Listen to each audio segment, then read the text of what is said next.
Game resumed. Hey guys, this is Fear Dragon coming at you with another StarCraft 2 netcast, and I am actually here with... Boisterous? Yes, BoisteriousSC2, and we're going to go ahead and cast a Protoss versus Terran, and I think the map is Akalon Waste, is that correct? Yeah, I think this is Waste, because Flats was the Wings of Liberty version, so... Oh, gotcha. Yeah. Well, that being said, we're going to go jump in and introduce the players, and we have Spine down here in the bottom right-hand corner of the map. We have the blue Terran player representing Team Acer, I believe now, right? Yes? Yeah, representing Team Acer and competing. I know that he's on the same team as Scarlet Acer, so yes, we have Acer's MMA, a really awesome Wings of Liberty player, and he was actually just completely dominant in Wings of Liberty for a good period of time, and really starting to see a lot more of a resurgence in Heart of the Swarm. We're going to have to see how he ends up doing, and who do we have up in the top left-hand corner, Boisterous? Up in the top left-hand corner, we do have our red Protoss player, also known as Sage. Do you know what team he's from? I actually don't. Oh my god, you know, for a while, I feel like Sage and a couple of the other like Korean Protosses have just been moving from team to team, and I actually have lost track of what team he's on. Yeah, I have no idea. I haven't really actually seen Sage. Okay, well, you know what? Sage is a really awesome Protoss player, but here's the thing going on right now, Boisterous. Do you see what's going on the minimap now? Yeah, there's a barracks. You know, it's just a casual barracks, right? I mean, he's trying to complete the destructible rocks, right? Yeah, exactly. He's trying to form the wall off for the Protoss player. He's trying to be a nice person. That's so kind of him. I mean, the Koreans just have to stick together against the foreign enemies. So I mean, they're gonna go ahead and help each foreigners other are really out. in a dominant position right now. I know. The Koreans just, they have to stick together, or the foreigners will just completely decimate and dominate them. Yeah, the StarCraft 2 scene will never be the same again. Yeah, I know, exactly, right? But we're going to actually see a gas out of MMA and another barracks being planted down at home. So it looks like this is going to be basically just a proxy Reaper. Now, I'm curious how much damage she's planning to do with this. I mean, have you seen anything like this before? Proxy Reapers are kind of in an awkward spot right now because they're not really good against Protoss players. I mean, they never were amazing, but at least before they could actually like depower pylons and stop stalkers from coming out that way, and now they really don't have a way to do that. So if you're a good Protoss player, you're gonna make a stalker, and then you're just not going to lose to Reapers because you have a stalker. That plus the early mothership core just makes it super duper easy. It does look like it's going to get a little bit of damage done, but I actually... Almost got the surround over there, so nicely played. Yeah, so far it's only gotten one probe. That's 2 probes, and 2 probes for Reaper. Not really worth it, because there's no way he's going to be able to do any more damage now with the mothership core and the stalker out. It's going to be absolutely horrible. It's just a bad situation. Yeah, I definitely have to agree. I'm curious if that was really worth the investment. What in the world is with MMA today? He is going for a proxy factory now. This is really interesting. Well, you see, I think he's trolling at this point. Oh, okay, that makes sense. I mean, it was part of a tournament. Yeah, this is actually part of the Team Story Cup, the day 2 of Team Story Cup, and actually, he might actually be able to pick off a Zealot, or at least do a little bit more harassment, as the Zealot, Stalker, Mothership Core combination are all moving out across the map. This could actually work out very, very well for MMA if you can just do enough damage before the Stalker at home manages to pick off these Reapers. Yeah, I don't know how much damage he's going to be doing. I mean, he only got 1 probe so far. He might get a second one, but it looks like the beautiful control out of Sage is going to prevent that. Over at the front, we do see a little bit of a breakup from Sage, but that's going to get absolutely shut down because the bunker's already done. And really, the only big thing that Sage has going for him right now is the fact that he has the Nexus down already. And even then, with the Widow Mines coming in, it's going to be very awkward to saturate that base because Widow Mines are they're sketchy things. Yeah, this is going to be really interesting. I really like what MMA is doing right now. He's sending in the Reaper first, chasing those Stalkers away from the ramp, and then going to go ahead and burrow that Widow Mine super secretly. Even if this Reaper does get taken out, and it does, it's not even going to matter because it's brought those Stalkers away, and he is probably going to end up losing one of those. Yeah, he most certainly is. It's just in range, and there we go. Stalker getting a Widow Mine to the face, and that is just that's annoying. Yeah, nobody wants that to happen. I know, that's like basically the least ideal situation possible. There's a Zealot actually heading back, and oh my god, the Widowmine. MMA is so brilliant right now. Is he going to get the Zealot as well? Oh my god. All right, well, it looks like MMA is just, again, being a massive troll. The Widowmine actually being a hero, and we have the second Widowmine just hiding in the back of the base. It's just going to be annoying and kind of make Sage super duper paranoid about everything, because he's going to get an observer out, and then he's going to be like, where did that Widowmine go? Why is that Widowmine no longer here?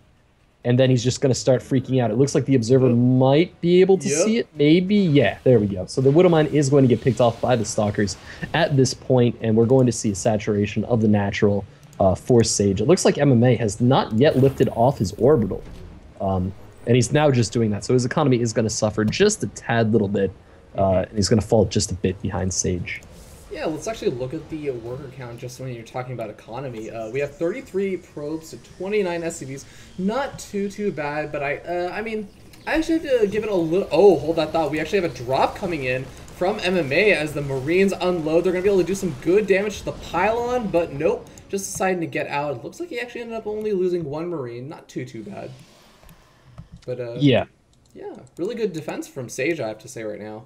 Yeah, Sage has been playing this really spectacularly. I mean, even holding off the early Reapers was quite amazing. Just like the little tiny micro moves from the probes was something that you just gotta respect, because that's kind of a crazy thing to have to do that early in the game against somebody like MMA that you really don't see go for a lot of that cheese play, at least not on big stages.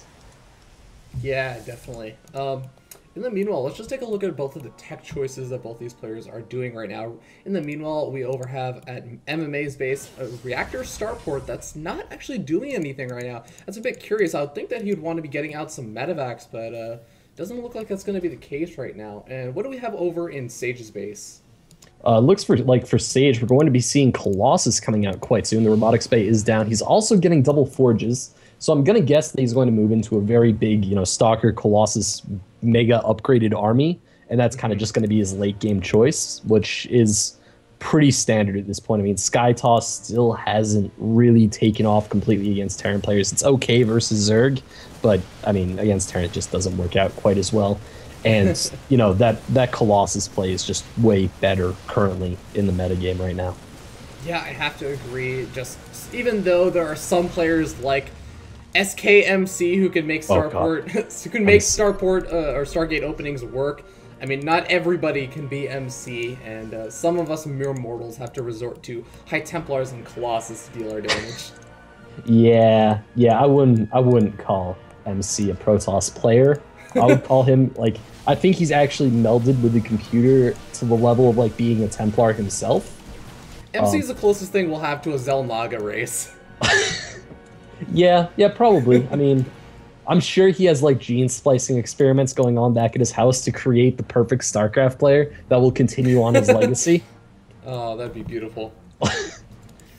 God, MC having a child, it's just like Super MC. Oh my god, that'd be super duper scary, but hold this thought. We actually have MMA running in with a couple of Marines, just checking for that third. It looks like MMA is actually expecting the third to be over by those destructible rocks and not over down by the south side, so I'm curious if he's actually going to end up scouting that. I guess he does have 2 medevacs loaded up and ready to go right now. Yeah, and those medevacs are going to fly right over that position, so they are going to be able to see that base, and they'll probably be able to get a snipe off on it, because the army is just a tad bit out of position, and it's not the most mobile thing in the world. And it looks like there they do see it. They are going to back off for a little bit here, which is kind of strange. The Protoss army still has not seen those medevacs, but it's just about to with an observer right there.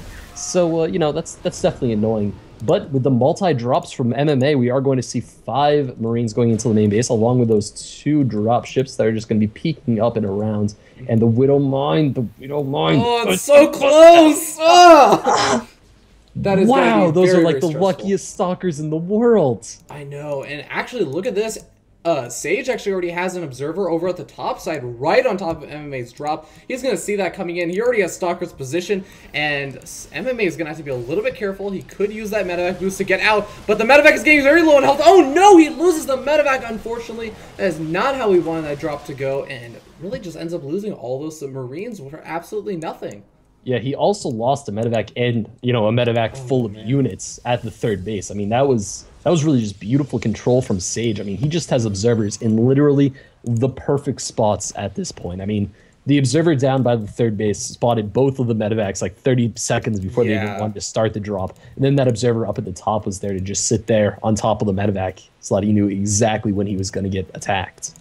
Yeah, and I mean, there's even another observer right on top of MMA's Vikings over here in toward the center outside of MMA's base, and just the absolutely fabulous map control and map vision that Sage has is awesome. I just love seeing this. And hey, I mean, even having all those observers ready just to spot for Widowmines is going to be very, very effective. Yeah, I'm actually kind of surprised that MMA hasn't picked up on the fact that Sage has a lot of observers, because it's kind of suspicious when your opponent knows exactly when you're going to be dropping at any point in time, and that's kind of the point where you should like scan your army or build a Raven to fly around with your army, because I mean Sage has an observer literally sitting on top of the army. And there we do have a scan that manages to snipe it out. But it was there for a long time, and it managed to see all of the upgrades and everything that was going on there. Yeah, speaking of upgrades, where are we at? I can see 1-1 on the bio of MMA, and where's Sage at? It looks like Sage is just about to finish his 2-2. He's about 10 seconds left on it. And the bio upgrades from MMA still, you know, they just started. They're only 30 seconds into a 190 seconds upgrade time, and that's gonna be quite a while. We are gonna have the Protoss player in a big upgrade lead for just a little bit here, and I would not be surprised to see him start just excavating. I'm not even gonna. I don't know. I'm not gonna use long words. Exacerbating, whatever. I don't know. Exacerbating, whatever. You know, English majors get at us. Exacerbating the lead of these upgrades. We're on the internet. I'd be careful what you tell people to do. Yeah. Especially when it comes to grammar, man. Oh my god, look at this. Over in the top right-hand corner, we have MMA trying to do the double drop again.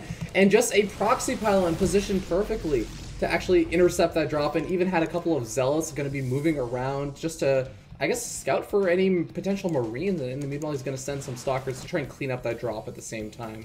Yeah, I think those zealots are actually primarily there to see if there's any like super secret bases. But I mean, do you know if Sage used to play Zerg at all? Because this is like an absurd amount of map vision for a Protoss player.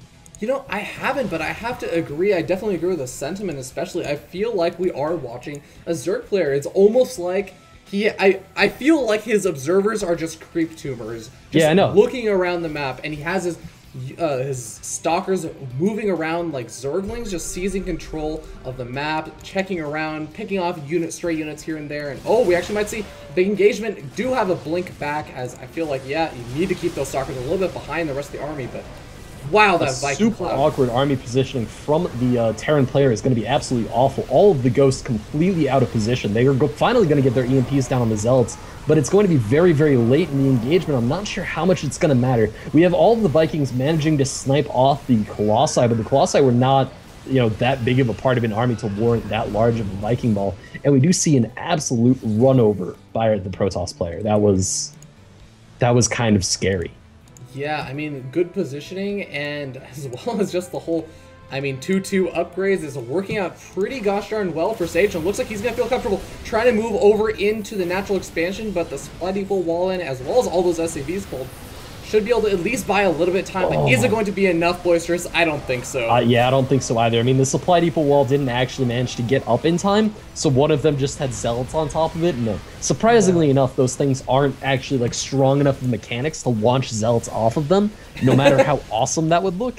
And I think at this point, it's just going to be the Protoss army kind of steamrolling in here. We do have the proxy pylon going down right outside the base, and that's just going to be a spot to kind of funnel zealots in, a lot of zealots in. They're going to be like Zerglings, essentially. Yeah, Vikings being landed to deal with stalkers is not the situation you want to be in. It looks like he's going to clean up everything except for the reinforcements are going to be coming in. 2-2 Archons dealing damage to the medevacs. The Bioball holding their last stand over at the top of the ramp. I don't think it's going to work out too well. We're probably going to be seeing a GG any second now. And MMA just stiffing his units to the last bit. He's going to fight to the bitter end, it seems. Yeah, he really... Okay, there we go. There's the GG. I was very surprised that he wasn't leaving yet. Yeah, I mean, as soon as you have a Protoss killing all of your production, you're kind of done.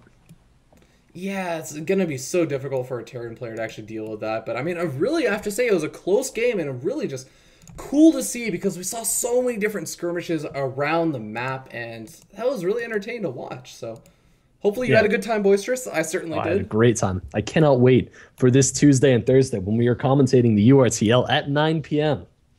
I know it's going to be amazing. Hopefully everyone decides to tune in. Once again, my name is Fear Dragon, and I'm here with. Boisterous. And yeah, as you mentioned, we're going to be commentating the URTL Underrated Team League Tuesday and Thursday at 9 p.m. 9 p.m. Eastern, right? Yes. Yes, Eastern, and that's 6 p.m. Pacific. And if you're in any other time zone, suck it. Yeah, go look it up yourself. All right.